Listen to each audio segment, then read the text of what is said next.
Because this is how it happens in real estate. You know that we buy kind of a templated contract. It works in Florida, but not Connecticut. So what I would do is take that Florida contract now, and I'll give it to my attorneys here to make it applicable in our area. So that's what I would recommend people do now from the lesson I learned.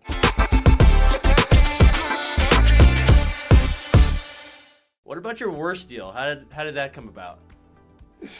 My worst deal was a knockdown rebuild in Greenwich, Connecticut.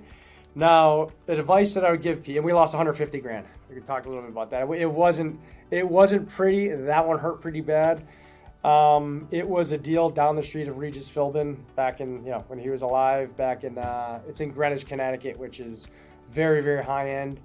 You got to realize I did one rehab and I knew nothing about knocking down, rebuilding, pulling a modular, house in there, but I got sold into a can't miss deal. Now, George, you know that there's never a can't miss deal. If you ever get sucked into a can't miss deal, you're going to lose.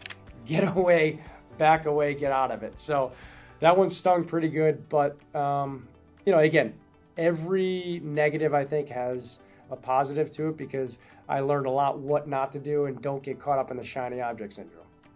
Yeah, that's kind of what we're here for, is to learn from you and not make that same expensive mistake because you've already paid for it. So what went wrong on that deal? What was the there a lot of issues. I knew nothing about knockdown rebuilds. It was way out of my area. I never knew about value. There was a lot of gray areas of value, gray areas of, the contract and dealing with. So I live in West Hartford, Connecticut, and a lot of Connecticut is not Greenwich.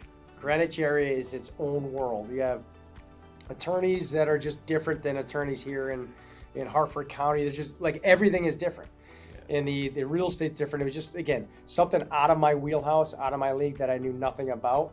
Again, I was very green in real estate and I got sold into a can't miss deal. So a lot of things that I would recommend people doing, make sure you know what you're investing in and don't hope invest. I hope invested. I hoped to make money. I knew nothing about it, and I just threw my money in, and my money got burnt up. Wow. So what was the seller? Did he do something tricky, or did you close the deal or not?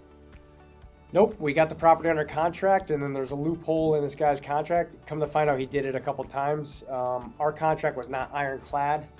Now all of our contracts now are done by our attorneys, and because this is how it happens in real estate. You know that we buy kind of a templated contract.